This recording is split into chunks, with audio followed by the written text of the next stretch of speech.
Hey everybody, how is it going? Welcome to the channel, Tech with KG. Today we're going to talk about the struggles that you could run into with a Sony TV. Now this is something I really wanted to bring into light for you guys because this is a struggle that I was dealing with myself. Now, so I'm going to cover two different things in this video.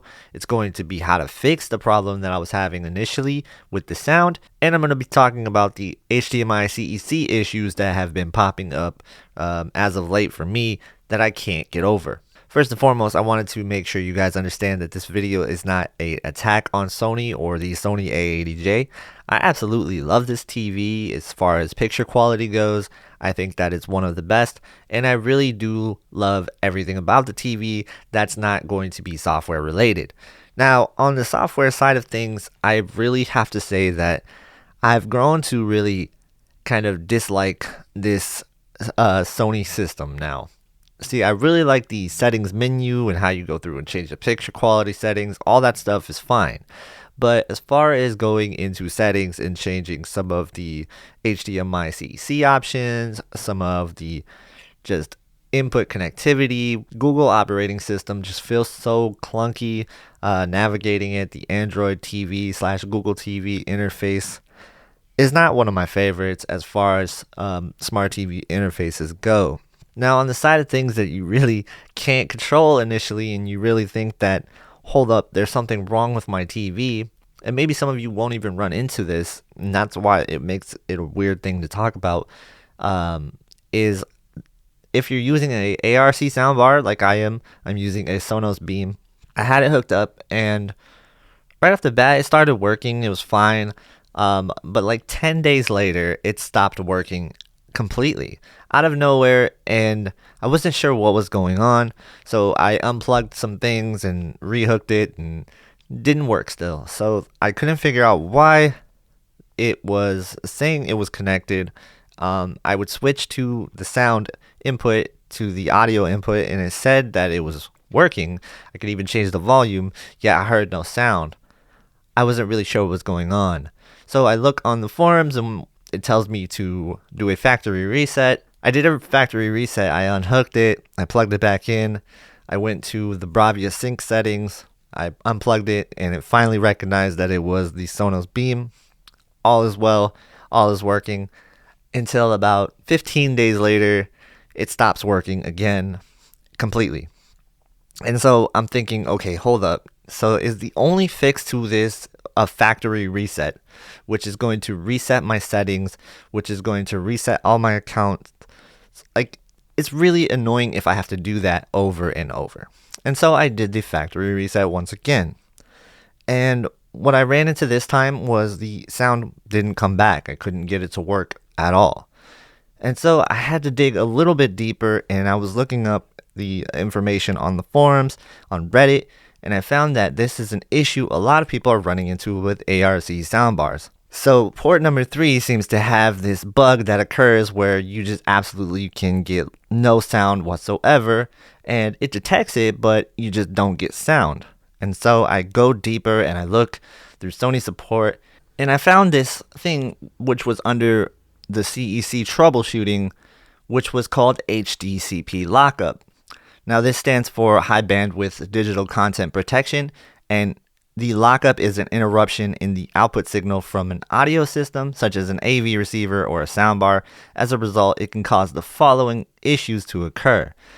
You'll be unable to select any HDMI inputs from the audio system. You'll have either no sound or just no signal at all. And your control for HDMI or ASC functions with Bravia Sync won't work. And this is exactly what I was running into. And so for troubleshooting, we go into what they want you to do, which is disconnect all HDMI devices from your TV and audio system, and then perform a power reset or restart of the TV. Now, what this means is you either unplug the TV from the wall and then plug it back in, and then plug all your HDMI devices back in, or you can go ahead and hold the power button down and then select restart from there. Either one will work. So the next thing you do is you go into your settings and you go into the Bravia sync list, and then you hook up and make sure that your audio system is working. So when I hooked up my Sonos Beam to the HDMI port after doing this, it did detect it as the Sonos Beam. I set it up, so I hook it up and it detects it as an audio system. And the weird thing about this was the audio system volume, when it was testing it, was at 73. It was super loud. So I immediately turned it down fast as I could. And it just took a while to turn it down still, because that's another issue I'll get to in a little bit. And it's just one of those weird things that occurs with the audio system when you're hooking it up to the ARC port. Sometimes you can get a lot of these weird bugs. And so from there, it seems to work fine. And now I found a way to get the audio back if it ever drops out without having to do a factory reset. So this is good. This is good news. So hopefully this helps you guys if you're dealing with the same issue. This is how you troubleshoot it. Now, will this be the end of the issues? No, it won't be. There's times where sometimes my audio system will just stop working again, and then I have to do this same step. Very annoying, but at least I don't have to factory reset it. And so this is the first time I've ever run into any issue like this on any brand of TV. Really disappointing to run into, to be honest with you. And now I'm not sure if this is just on the A80J, A90J lineup of TVs. I doubt it. I think it's something related to the Google TV system, the Android TV system. Maybe even has something to do with the MediaTek chip. I don't know completely. But this is something you'd have to be aware of if you're buying a Sony TV, that bugs can occur. And this isn't the first time we've seen bugs with the Google TV system. Like if you guys remember the TCL series for the Best Buy exclusive model, that was having a lot of problems to the point where they took it off of store shelves until there was a big update. So this is a problem that we've had. This is a problem that I see a lot of people are dealing with, and it wasn't just me. The forums, Reddit, all that stuff, they're all over there. So yeah, hopefully this helps you guys out a little bit. Now let's go on to the next issue, which is HDMI CEC, and that was sort of related to CEC as well, but we're talking about Apple TV now, and I cannot get the remote of the Sony TV to control the Apple TV. For most people, this won't be an issue if you have the Apple TV remote, but for me, I lost my Apple TV remote, so I really want to control it with the Sony TV remote.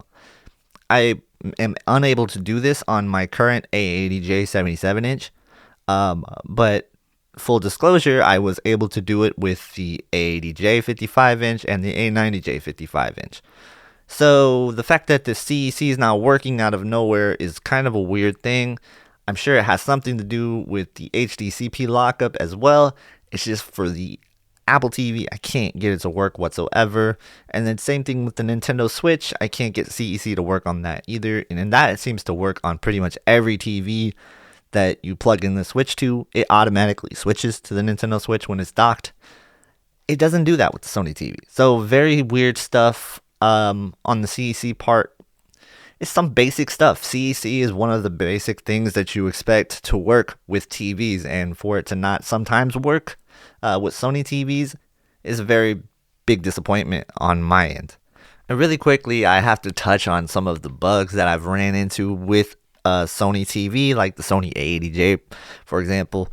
I have had Netflix crash on me through the TV apps. Luckily, I don't use Netflix through the TV apps that much, but when I had used it, it did crash.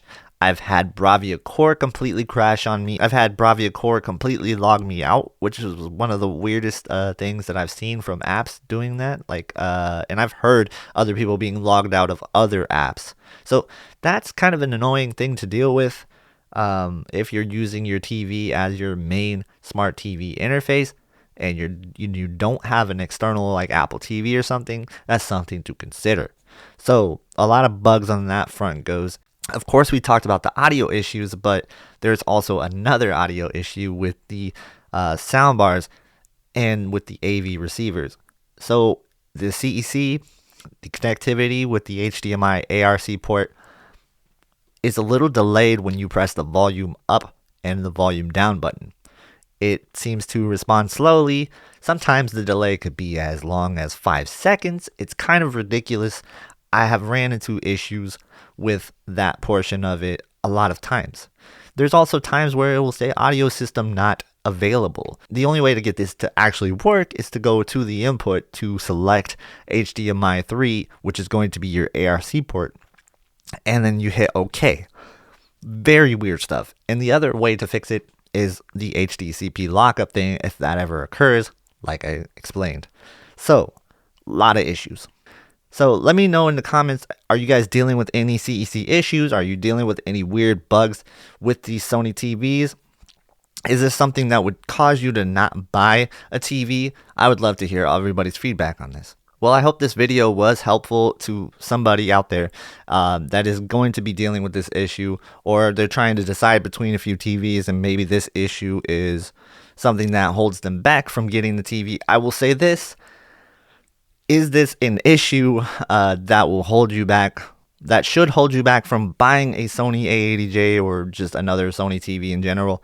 I'll say it depends on how much you rely on your audio systems. Now, if you're somebody who uses your soundbar a lot, and this is a function that out of nowhere can stop working all of a sudden, then I think, yes, that is something to be concerned about and maybe something to think about, because if your audio system stops working and you have to always fandangle with the HDMI cables, well, that sucks. And that's something I personally really do not like about this TV. And I'm really disappointed that I didn't catch this in the initial reviews for the A80J, the A90J. But in my defense, those things were working fine. They didn't have any issue. And I didn't test the soundbars out on these TVs. Going forward, I will try to do a soundbar test to at least make sure the connectivity is working good with these TVs, because I realized that this is something that I just discovered, and if I had discovered it a little earlier, maybe I would have saved myself the trouble of buying this TV and running into these issues. So I don't really regret buying the TV, so to speak. It's just there is some issues that I wish I didn't have to run into. Overall, TV is fantastic. I love it. Other than that, so hopefully this helped out somebody out there, whether you're considering buying a TV from Sony, or you have this Sony TV, or you have a Sony TV and you're dealing with similar issues and you're not sure what's going on. So hopefully this is clearing a lot of that stuff up. Thank you guys so much for always watching my videos, and thank you to everybody out there who comments on these videos, create a conversation, and to help get these issues out there to people. Thank you guys so much for watching. Have a great day, and I will see you in the next one.